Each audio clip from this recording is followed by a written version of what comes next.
Gak bisa merugi. Orang bergaul dengan Allah itu, apa yang tidak terjadi di hidupmu yang dari Tuhan seharusnya itu akan ditumpahkan Tuhan di bawah.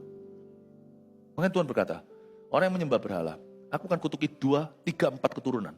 Tuhan itu baik hanya 3, 4. Tapi kepada mereka yang mencari aku, sampai 1000 keturunannya. Ya betul, Tuhan adalah yang membalas. Tuhan membalaskan kepada anak-anaknya yang mencari dia. Itu yang disebut dengan upah orang yang bergaul dengan Allah, upah orang yang mencari Tuhan, upah orang yang beriman. Pernah Anda lihat dari semua di Kejadian itu semua silsilah yang paling pendek umur di dunia adalah Henok. Tapi anaknya jadi panjang umur. Saya melihat ini saya kagum sama Tuhan. Tuhan itu adalah Allah yang sangat-sangat adil.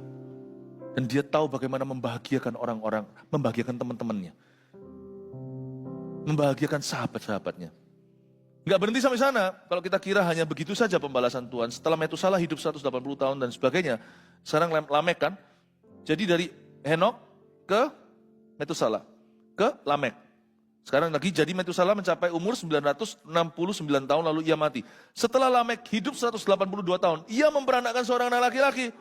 Dan memberi nama Nuh kepadanya. Cicitnya namanya Nuh. God is so good. Ya, cicitnya namanya Nuh. Katanya anak ini akan memberikan kepada kita penghiburan dalam pekerjaan kita yang penuh susah payah di tanah yang telah terkutuk oleh Tuhan. Ternyata iman itu bisa diwariskan, iman itu bisa ditransferkan. Pelajari sesuatu dari cerita ini sebelum saya cerita tentang Smith Wigglesworth a bit. Iman bisa diwarisi. Imannya Henok tinggal di tubuhnya Metusalah. Efek sampingnya itu panjang umur dia, luar biasa. Turun sampai ke Lamek. Setelah Lamek, cucunya memperanakkan Nuh. Iman itu masih hidup di dalam Nuh. Kita tidak pernah dengar cerita, zaman itu belum ada gereja. Nuh pernah ke persekutuan mana? That faith lived. Memang tidak bisa kita itu, papa mama, Kristen, termasuk jikalau pendeta, otomatis saya itu berada di dalam kerajaan sorga. Tidak. Tapi meski kita sendiri, memang kita harus lahir kembali oleh keputusan sendiri. I know. Tapi kalau Anda selidiki ya, ada orang-orang yang dipakai Tuhan ya, coba selidiki ya. Emaknya berdoa. Turun-turun ya, lihat ya, coba ya. Misalnya, saya suka biografi soalnya, termasuk biografi misalnya presiden-presiden yang takut akan Tuhan. Yang cinta Tuhan, benar-benar Kristen lahir baru. Anda lihat di atas-atasnya itu. Ada hamba Tuhan. Ada orang yang berjalan sama Roh Kudus.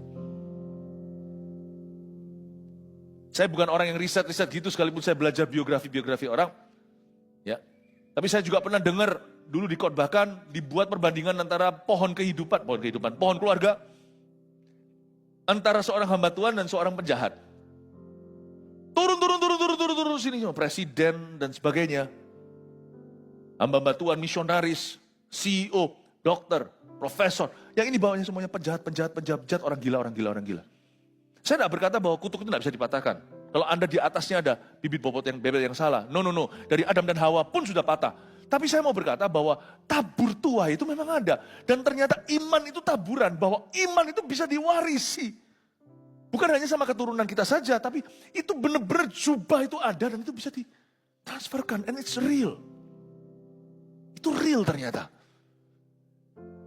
Itu membuat kita jadi mengerti bahwa yang namanya takut sama Tuhan itu tidak berhenti sampai satu generasi. Bergaul dengan Allah itu ternyata adalah warisan terindah papa mama bisa beri ke family tree-nya. Kita tidak usah lihat ke atas lah. Kalau ke atas kan sampai Adam dan Hawa pun kita tahu sudah patah. Cuma kita ngerti kalau kadang-kadang ada keluarga yang cerai. Bunuh diri. Itu harus putus itu. Harus ada yang memberontak sama setan berkata, from now on dari sekarang. At least paling tidak dari keluargaku mulai. No! Lawan meskipun itu perasaan gimana. Karena itu kan familiar spirit ya, spirit yang familiar. Roh jahat itu juga bisa bergerak dengan cara yang sama. Dia meniru-niru Tuhan. Familiar spirit itu apa? Misalnya kalau Anda dan saya orang Indonesia. Kita pindah negara nih. Misalnya kita pindah ke Jerman. Atau pindah kemana? Gak usah jauh-jauh lah, yang dekat aja, Australia misalnya. Pasti Anda mau familiar dengan culture kebudayaan Anda pasti akan cari orang Indonesia terdekat, gereja Indonesia dan sebagainya, atau Anda pasti akan cari mana ada nasi goreng. Roh jahat yang tinggal pada seorang yang hatinya busuk. Ketika orang itu mati, dia pasti cari yang familiar, yang agak fitur-fiturnya mukanya kayak orang itu, yang ngomongnya, cara berpikirnya, yang tradisinya dari keluarganya, pasti cari. Roh jahat itu pasti, makanya itu susah. Bukan Tuhan yang membuat susah. Tapi tabur tuai itu susah untuk dipatahkan.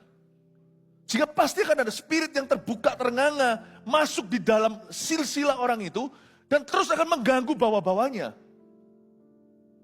Misalnya orang-orang yang okultisme sekalian, bawah-bawahnya itu nanti mengalami berbagai macam perkara-perkara setan. Tiba-tiba anaknya suka lihat-lihat yang tidak ada. Padahal dari mana dia belajar bakatnya? Bukan berarti selalu gitu ya, setiap diagnosa beda. Tapi itu juga bisa jadi salah satu alasan ilmiahnya. Kenapa itu terjadi, alasan supra alaminya. Terjadi terus seperti yang di haunted house itu bukan a house, bukan sebuah rumah. Tapi satu keluarga itu di haunting terus. Conjuring terus. Keluarga itu terus dihantui dengan cerai, bunuh diri. Itu harus ada yang berontak. Kalau ada jemaat di sini yang kayak gitu lihat, oh kalau kita lihat patronnya. Seperti orang sejarah kesehatan gitu loh, sejarahnya, historinya. Tanya alerginya apa. Itu gen atau enggak. Patahkan dalam nama Yesus. Anda harus hidup benar. Harus hidup benar. Mulai starting from you, mulai dari kita harus hidup benar. Kita lawan itu, dan kalau setelah kita menang, kita jadi lebih dari pemenang, kita bisa memenangkan tawanan-tawanan setan. Mulai satu-satu, omnya, tantenya, kita menangkan, sepupunya dimenangkan satu persatu. That's how you do it. Tapi roh Tuhan lebih indah. Sangat indah. Makanya itu, Franklin Graham dulu hidupnya gak karuan. Ketika papanya pelayanan, Billy Graham, gak bisa jatuh jauh dari pohonnya. Sekarang Anda lihat, muka-mukanya, cara bicaranya, semuanya urapannya malah, tapi caranya beda. Billy Graham, penginjilan benar-benar tulen. Franklin Graham ada mulai mengerjakan bagian-bagian kemanusiaan juga. Seperti GMS peduli gitu. Memberikan air bersih dan sebagainya, memberi makan. Meskipun rusak gak keruan, tetap ada perjanjian Tuhan dengan Abraham. Itu kuat dan mengikat. Sehingga dikejar terus sampai pertobatan. Dan Tuhan pulihkan. Bukan hanya jadi seperti ayahnya, tapi melengkapi papanya. Ketahuilah, hai Henok. Bahwa suatu hari, seseorang akan mewarisi kita. Dan itu bukan hanya yang kandung, tapi orang-orang di sekelilingmu. Kalau Anda